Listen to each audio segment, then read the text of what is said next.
all these years, they've been like two little plants, sharing the same plot of soil, growing around one another, contorting to make room, taking certain unlikely positions.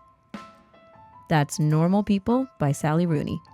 You're listening to AMI Audiobook Review on AMI Audio. I'm Jacob Shamansky with Ramya Amuthan, who selected that quote. What's your analysis of that one? I'm not sure what to make of it. I feel like it needs more context. Well, the context is romance. We're talking about two people from the book that I adored reading, Normal People, who you follow the lives of. And I think that it's just kind of a beautiful way of looking at people who get to know each other through a very long period of time.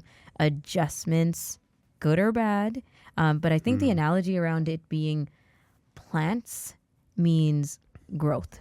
Growing together, growing up, moving forward, just something to kind of flourish at the end of it, which is nice. It's touching. Sally Rooney getting a good shout out because I know you're a big fan of Normal People, and she's also on one of the lists we're talking about today. And That's right. We're recording this on December 9th, 2024, and around this time everybody's releasing their lists, whether it's top 10 celebrity glow-ups or top 10 hybrid engine developments. Everyone's got one, but we're talking about books because we're a bunch of nerds here. It's not just you and me, Ramya. We also got our friends at CELA, the Center for Equitable Library Access. Karen McKay, she's the communications manager at CELA, and Theresa Power is their content and access librarian. Both of you, Karen, Theresa, welcome back. Hi. Let's talk book lists. And we're going to start with the Globe and Mail. It's a top 100. And we're not going to go through all of them. So let me know if you guys have any objections.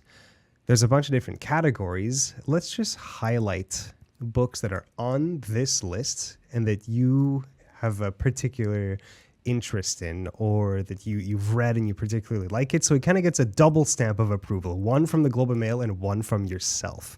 So when the listeners hear that, double stamp of approval has a little bit more weight. Yeah. How does that sound? Sounds good. But just to give people, even though it's 100 books, we're not going through all of it. The actual categories are Canadian fiction, international fiction, Canadian nonfiction, international nonfiction, mystery, kids, young adults, and cookbooks, which was surprising. Yeah, how did cookbooks make it? I don't know. But there were several books on there. Okay, let's start with the first one. What I Know About You by Éric Chacour, which was a really popular book in France. It was originally written in French by a Quebec author. I think it was Theresa. You've read this one. Is that right? I literally finished it about 5 minutes ago. I could not put it down. I read it in maybe like a day or so, and it really really surprised me actually that I enjoyed it as much as I did. And it's a really well written, lovely, sad story.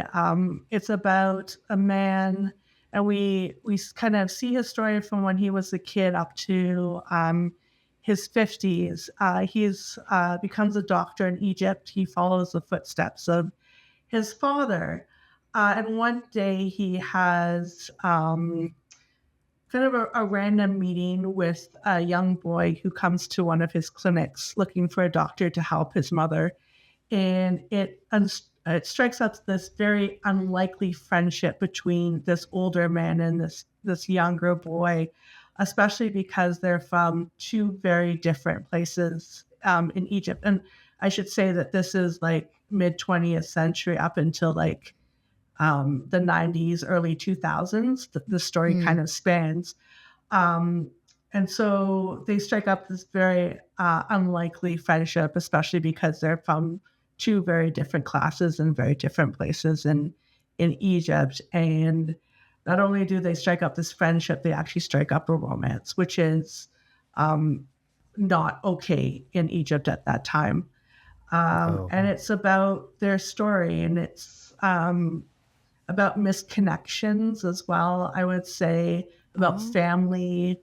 And there is a twist that I don't want to say, a twist and a possible chance of reuniting, but maybe not who you might think it would be. is absolutely excellent, and I think lives up to all of the great reviews and things that have been told about it. That's the tricky thing about when you say that there's a twist in the book, that now when I'm going to be reading it, I'm going to be looking out for it.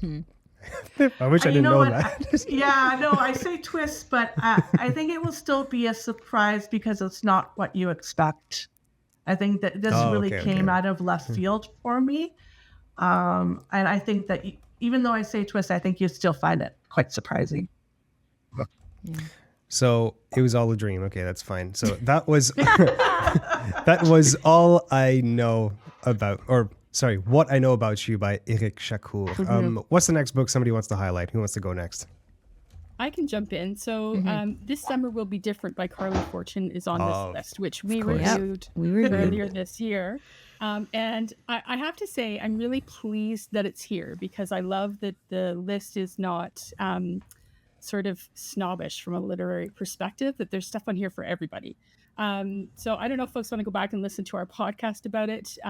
The write-up here in the Globe and Mail is that she is it says Canada now has a queen of summer romance. And I would say that that's true. The book is totally accessible. It plays off some Canadian themes, including Anne of Green Gables. It's light, it's steamy and romantic. There's some strong female relationships in it. So yeah, I'm pleased that it's here. Even though I didn't love the book myself, I'm pleased that it's here on this list.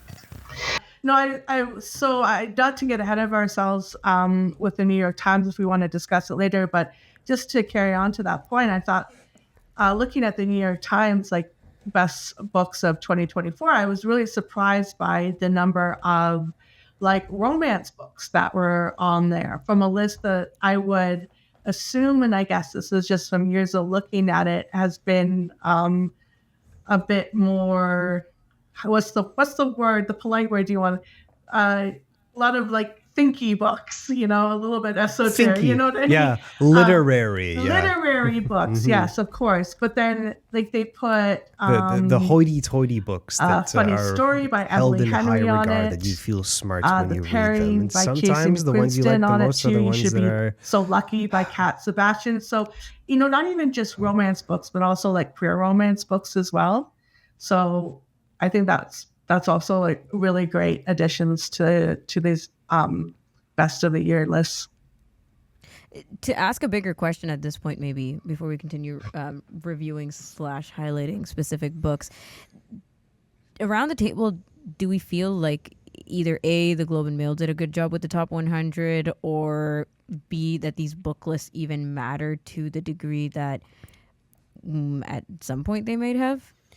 I think it's really different for book lists, because I'm kind of comparing it to movie lists, where as a moviegoer, it's more realistic to actually have seen all the big candidates for the top 10, top 50 movies. Like people do watch 50 movies a year.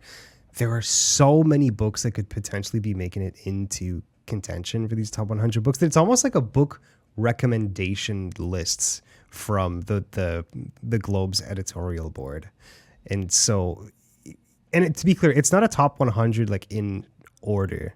They just give you a couple books in different categories, and that's that. And so it's really difficult to say if they did a good job, because it's almost impossible to read all of these books in 1 year. Like imagine if you read 100 books and all 100 ended up landing on this list. You're probably the editor of the book board. Yeah, because these are technically books that they're recommending. Like you said, their editorial team is recommending. And some of these books, most of them are big already. Like they big just authors. made their rounds. Yeah, they've got their accolades. But then, it's that the old question again that we ask on this show, like what makes you the person that recommends these books to me? Like, does it matter if the editorial team put it together versus like I found it on, or like the Goodreads score, right? It's like Rotten Tomatoes versus ... I think for me at this time of year, it's like the books lists are good reminders of books that I might have had on my radar and then they've dropped off in favor of other ones. And so it's a bit of a reminder. It's also good for Christmas gifts. Like usually I find 1 or 2 books on here. I'm like, oh, right, I meant to get that for this person. But I've sort of forgotten about them. In terms of the value of being on the top 100 list, I think that there's value from the perspective of sales, which is clearly part of the reason that these are out there. And the Globe and Mail actually links out, and they make a bit of a commission on Amazon, or I can't remember the other one that they have, Indigo probably. Yeah. But I also think that there's there's value from the writer's perspective to be able to say I'm on the top 100 list. Like there's a bit of PR mixed into that, which is good. Oh yeah. But I don't know whether they're comprehensive, and we don't really know what the process is. The books are, from what I've learned from the Globe and Mail, I went searching today to see if there was if they had some sort of documentation about how they do this. And they basically just throw a bunch of books in the pile that they've read or liked or reviewed, and then they vote on them to get to the 100 list. And then they might add a few back in based on ones they've reviewed on their own, or, other sorts of things. So it'd be great to know if it was based on sales or based on awards or reviews or popular vote, like any of those things. I think would help us have a better sense of, is this list meaningful for me personally as a reader? So I'm kind of mixed. It's fun. Gives us something to talk about this time of year. Definitely. Or to see if you've read any of the books that are already on it, kind of like what you said, Jacob. I also think that the categories are interesting to explore, right? Like if I never read mystery really, or I think it's harder to find good mystery books, I think I'd go straight to these lists to be like, okay, but what did everybody enjoy reading from 2024? Yeah, if there's 4 books on the mystery section, then that means it's beaten out thousands of others, presumably, that the people on this Globe and Mail editorial board read. So it's probably worth something. It's definitely worth something. Sorry, Theresa, you were going to say? Yeah, no, I was going to say just one of the benefits, I think, of the New York Times list is that, they did their top 10 and then they did their top 100, but then they also have many lists of genres, our top mysteries, our top romances. So if you're more of a romance reader, then you have a list kind of tailored to you. The caveat to that is we're looking at the Globe and Mail list, which may have been put together by a number of people by vote, versus a list of romance books put together by one person.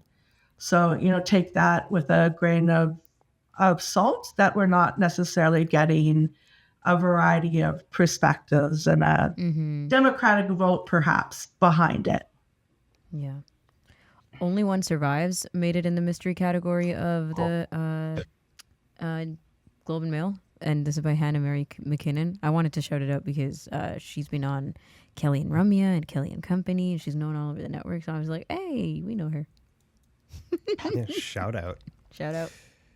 If you really want to be a cynical jerk, you can say that this top 100 list is just the top 100 books with the biggest marketing budgets. Oof. But I don't think that's what it is, though. I'm being is a there anything jerk. to the contrary? Yeah. Are you seeing smaller books? Some smaller. I'm surprised at the lack of award winners on here, to be honest. There's nominees, but there's not many that won the big awards, which, to your point, Jacob, sometimes those have very healthy marketing budgets, especially after they win.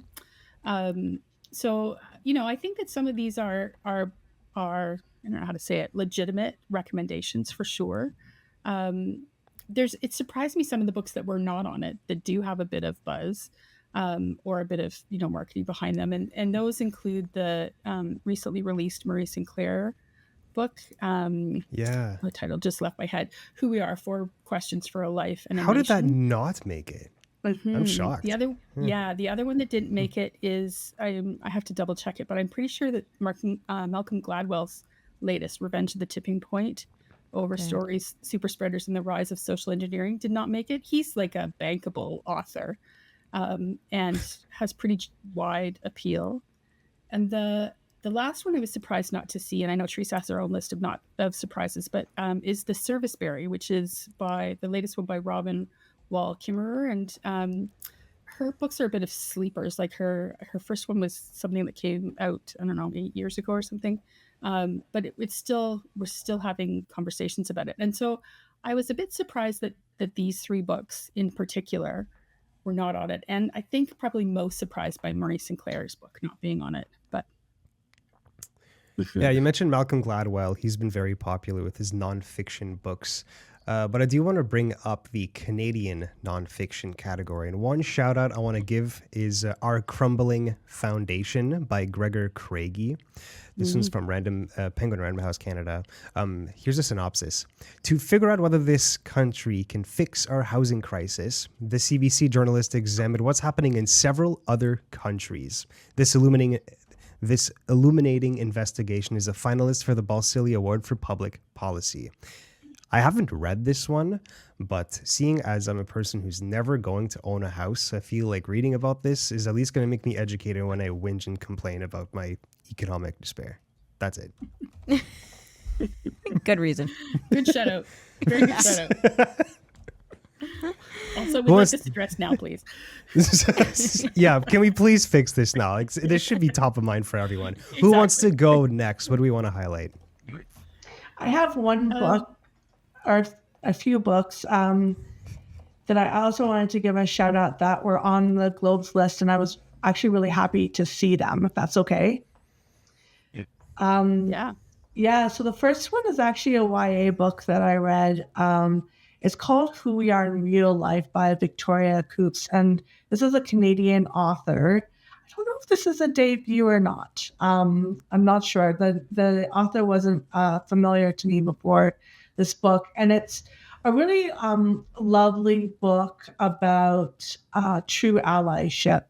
It's about a young girl or a teenage girl who moves with her two moms to a smaller town in Canada. And I mean, as you can guess, kind of the setup is that, they come from a big town, more tolerant, to a small town, a lot less tolerant about her family situation.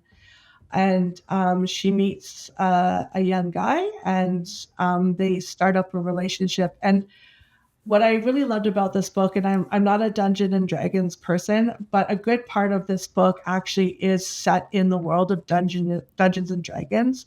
So the main character, she plays Dungeons and Dragons, and so does her this boy that she strikes up this relationship with. And so the Dungeons and Dragons world is kind of used as a way for the characters to explore their problems and explore their relationships. And I really enjoyed that juxtaposed to the reality part of the book as well. It's really well written, and I thoroughly enjoyed it, and I would highly recommend it to anybody, Dungeon and Dragon players or not. And the second one I wanted to highlight actually is an American author, Attica Locke. And I don't know, has anyone here heard of Attica Locke before at all? No. Okay, she is totally not talked about enough, in my opinion. She's an amazing mystery writer. She writes about the American South. She has a few different series, and this one in particular is the third in the series, about a young Black man who is a police officer. I think he's part of the Rangers. And this one in particular is set during the time of Donald Trump's presidency. And it's all, a good part of it is all about how much America, especially the American South, is a real powder keg, and how vulnerable and exposed he is as a Black man in America during this time. Phenomenal writer. And, this is somebody I recommend to everybody to pick up and to read. She is an amazing writer. She actually writes mostly for TV shows. So she doesn't write prolifically, but she is a fabulous writer. And not just a mystery straightforward, but also lots to, I think about. What's her name again, just to make sure we all have it? Yeah, Attica Locke. And I think she's Locke. written, Attica Locke, Locke. And I think she's only written maybe about half a dozen books, I want to say. Maybe a few more than that. Excellent writer. Phenomenal.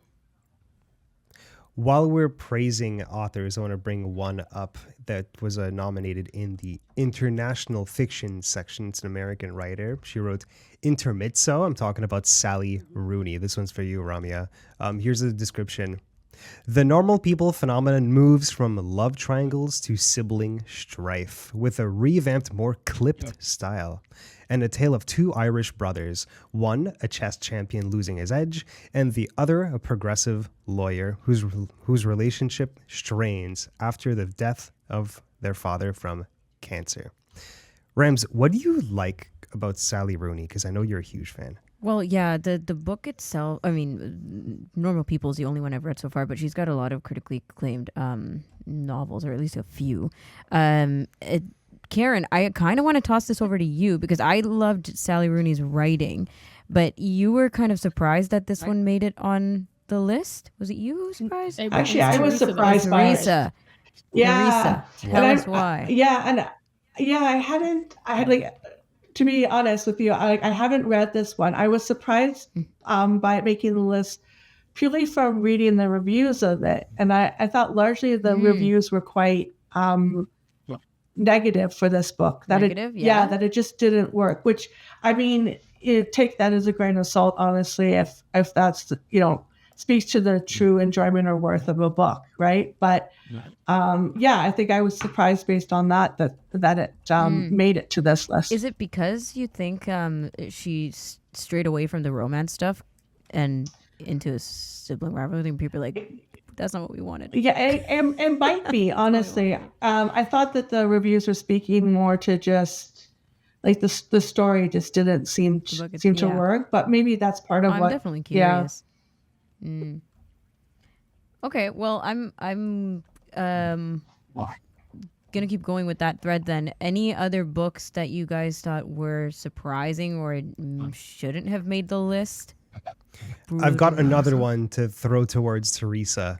Gosh. Knife by Salman Rushdie. Oh my gosh. I tried to read this as an audiobook, guys, and tried.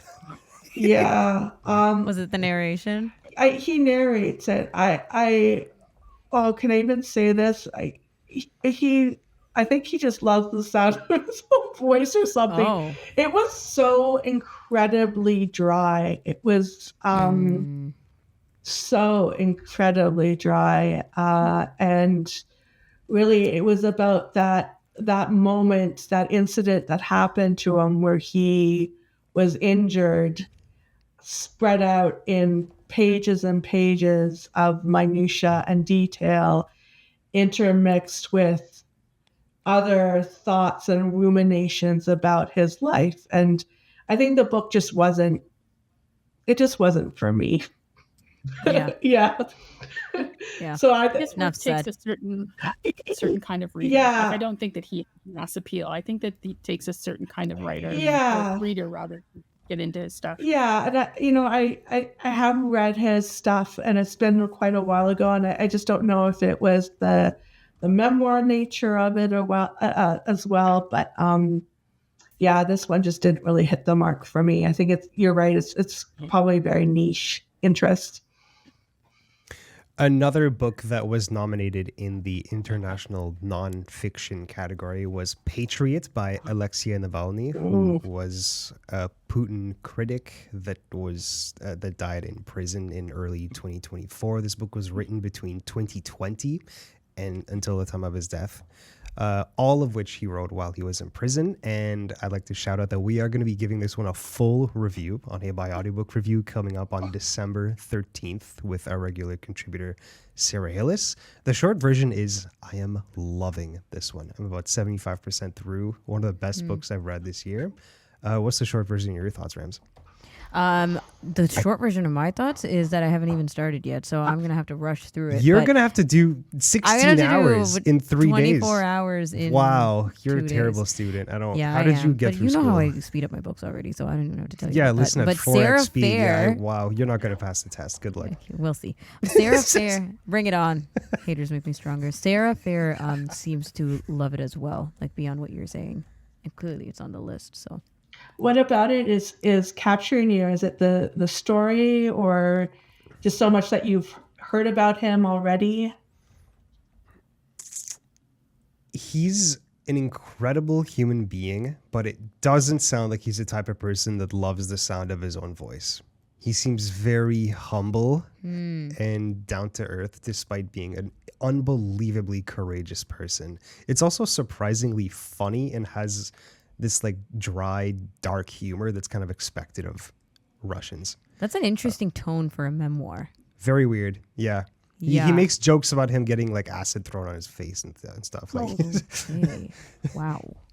He's also very bleak. Like there are a lot of correspondence of him in prison, in like solitary confinement and stuff that he just wrote on bits of scraps of paper. So the context in which it was written is fascinating. It's also because I'm a big fantasy fan, and he talks a lot about the USSR and what it was like growing up in the USSR. And that might as well be on another planet. Like, I'm not convinced the Soviet Union was real, the way he puts it. It was fascinating. Karen, did you want to highlight another book from the Globe and Mail list?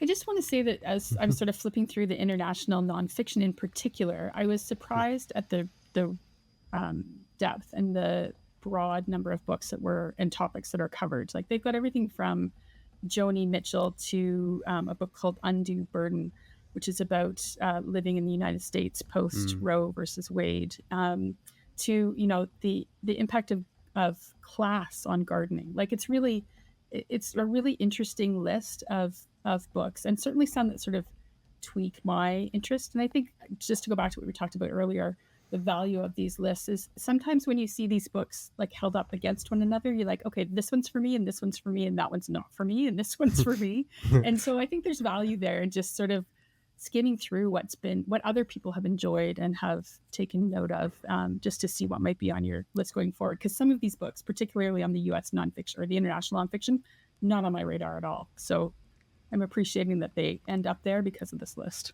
Well, I think of that for the cookbook category altogether. They really missed the mark with the cookbooks, I have to tell you. As someone who cooks and bakes on the regular, like, that was really that was the most random group of not even the Pamela Anderson one. Sorry, which one? Pamela Anderson with the I love you. Lovely, but I mean, but like I say, as someone who devours and reads cookbooks and bakes and cooks from them, like, this was just. I don't really understand what that was about. I wouldn't necessarily have picked many of those this year. Yeah. How did cookbook get its own category, but not romance? Romance is by far the biggest genre. No, there's probably just not enough representation, and then over-representation for romance. Or, like, can you really say romance is its own thing now? Like, we've subcategorized, we've branched out significantly. I think with cookbooks, though, is that so many of those people are like celebrities. So it's less about the cookbook aspect of it. And it's more like, oh, this person was really big on YouTube, or we know Pamela Anderson, obviously, and she's written a cookbook or whatever that was. I will say, though, a lot of vegan / plant-based stuff, there was like, 6 books or something in that category in the Globe and Mail list, and so much of the plant-based / vegan. So good for all there's of something happening. Yeah. There's a trend. Sure. Well, I want to thank the Globe and Mail for cooking up this list of 100 best books of 2024. And I want to thank both of you so much for coming on the show. Karen McKay, Theresa Power. Have a good one. I hope we're going to talk soon. I don't know about what, but it's going to be about books. Thanks so much for having us, and happy holidays to everybody. Thank you. Thank you. Of course. That was Karen McKay and Theresa Power of the Center for Equitable Library Access. Ramya, any final thoughts before we wrap up here? Other than just to say that I've picked up a couple books just from the recommendations around the table today, especially the mysteries, because I'm quite curious. So it was good for me to take part in this conversation. I think we should review What I Know About You. I think so too. Yeah, I think that'll be a good one to review on the show. Yeah. All right. That's all the time we have for this edition of AMI Audiobook Review. You can find a repeat of AMI Audiobook Review as part of AMI Today on AMI Audio every 6 hours. The show is also available on your favorite podcast platforms, and that includes YouTube. If you're listening on YouTube, make sure to like and subscribe to the video. It makes a huge difference. That's all the time we have. I'm Jacob Szymanski. I was with Ramya Amathan. Have a good one.